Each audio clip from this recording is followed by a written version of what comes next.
السلام علیکم دوستو۔ قرآن پاک کی سورہ مومن میں اللہ تعالیٰ ارشاد فرماتا ہے کہ بے شک قیامت ضرور آنے والی ہے، اس میں کوئی شک نہیں، لیکن اکثر لوگ نہیں مانتے۔ دوستو، قیامت ایک عربی زبان کا لفظ ہے جس کے لغوی معنی کھڑا کرنے کے ہیں، یعنی مردوں کو قبر سے کھڑا کرنا اور دوبارہ زندگی لوٹانا۔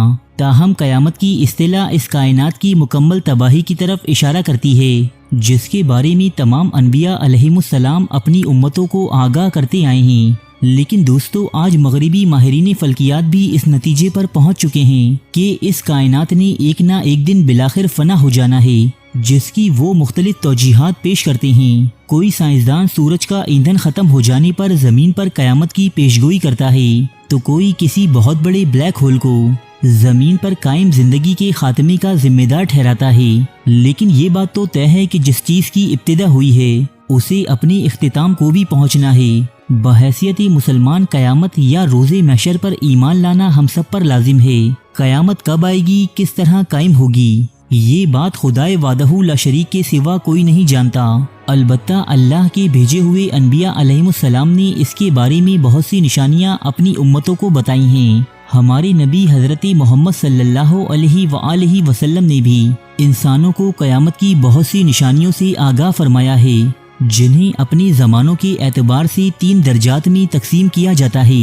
پہلا درجہ علاماتی بعیدہ کہلاتا ہے، جو ان علامات پر مشتمل ہے جو قیامت سے بہت پہلے ظاہر ہوں گی، جبکہ دوسرا درجہ علاماتی متوسطہ یا علاماتی صغریٰ بھی کہلاتا ہے۔ یہ علامات قیامت سے کچھ عرصہ پہلے ظاہر ہوں گی۔ اس کے بعد تیسرا درجہ علاماتی قریب یا پھر علاماتی کبریٰ کہلاتا ہے۔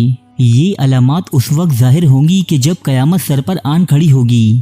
دوستو، اگر ہم حضور علیہ الصلوۃ والسلام کی بتائی ہوئی علامات بعیدہ کی بات کریں تو ہمیں نظر آتا ہے کہ آپ کی بتائی ہوئی علامات دور حاضر میں ہو پوری ہوتی نظر آ رہی ہیں۔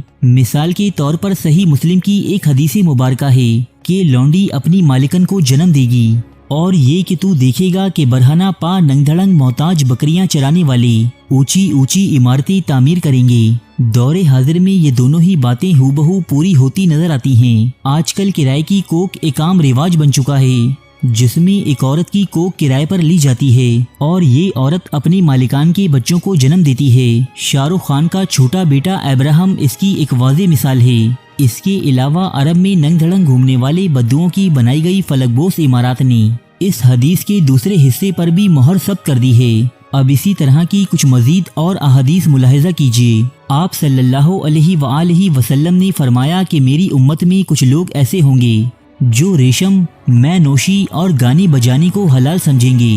بخاری شریف۔ خود غرضی اور لالچ معاشرے میں عام ہوں گے۔ صحیح مسلم۔ طلاق ایک معمولی بات سمجھی جائے گی۔ احوال یوم القیامہ، جنسی بیرا روی عام ہوگی۔ بخاری شریف۔ جب قیامت برپا ہوگی تو زناکاری لوگوں کا معمول ہوگی۔ کتاب الفتن۔ مرد عورتوں کے اور عورتیں مردوں کے روپ دھاریں گی۔ در منصور۔ علامہ جلال الدین سیوطی۔ لوگ ہم جنس پرستی میں مبتلا ہوں گے۔ المتقی الہندی۔ لوگوں پر ایک ایسا وقت بھی آئے گا جب اس بات کی پرواہ نہیں رہے گی کہ آیا کوئی حلال کما رہا ہے یا حرام۔ بخاری شریف۔ نسائی۔ حضرت انس رضی اللہ تعالی عنہ سے روایت ہے کہ حضرت محمد صلی اللہ علیہ وآلہ وسلم نے فرمایا کہ قیامت تب تک قائم نہ ہوگی جب تک زمانے آپس میں قریب نہ ہو جائیں۔ بس سال مہینے کے برابر ہو جائے گا اور مہینہ ہفتے کے برابر، ہفتہ دن کے برابر، دن گھنٹے کے برابر، اور گھنٹہ ایک چنگاری کی طرح جو چمک کر فوراً بجھ جاتی ہے۔ دوستو، آج دنیا کا ہر آدمی وقت کی کمی اور اس کے جلد گزر جانے کی شکایت کرتا نظر آتا ہے، جو اس علامت قیامت کے پورا ہو جانے کی طرف واضح اشارہ ہے۔ اس کے علاوہ حضور اکرم صلی اللہ علیہ وآلہ وسلم نے دنیا میں آنے والے آخری رمضان المبارک کے بارے میں بھی واضح نشاندہی فرمائی ہے۔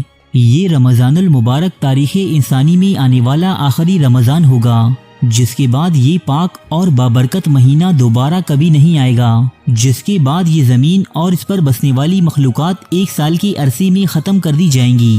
کتاب الفتن میں حضرت نعیم بن حماد رضی اللہ تعالی عنہ سے روایت ہے کہ حضور اکرم صلی اللہ علیہ وآلہ وسلم نے فرمایا کہ قیامت سے قبل ایک رمضان ایسا بھی آئے گا جس میں عوام الناس کو ایک زوردار آواز سنائی دے گی یہ آواز اس قدر خوفناک اور زوردار ہوگی کہ جسے سن کر انسانوں سمیت تمام مخلوقاتی ارضی سہم جائیں گی اور سب اس آواز کی کھوج میں پڑ جائیں گے کہ یہ آواز کیسی تھی اور کہاں سے آئی، لیکن کوئی بھی اس آواز کی کھوج نہ لگا سکے گا۔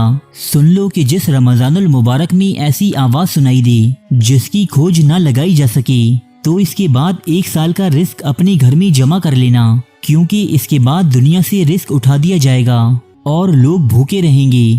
دوستو، اس ویڈیو میں ہم نے قیامت سے قبل رونما ہونے والی چند علاماتی بعیدہ بیان کی ہیں۔ اگر آپ کو یہ ویڈیو پسند آئی تو ہم علامات قیامت کی باقی دونوں درجات یعنی علاماتی صغرا اور علاماتی کبرا پر بھی انشاءاللہ الگ الگ تفصیلی ویڈیوز بنائیں گے۔ اپنی قیمتی رائے سے ہمیں آگاہ ضرور کیجیے گا۔ ارے فرینڈز، 1 منٹ، آپ ایسے ہی جا رہے ہیں؟ اتنی محنت سے ویڈیو بنائی ہے، ایک لائک تو بنتا ہے نا؟ اور دوسرا یہ کہ آپ ہمیں اتنی بڑی دنیا میں دوبارہ کیسے ڈھونڈیں گے؟ تو اس کا حل یہ ہے کہ آپ ہمارے چینل کو سبسکرائب کر لیجئے۔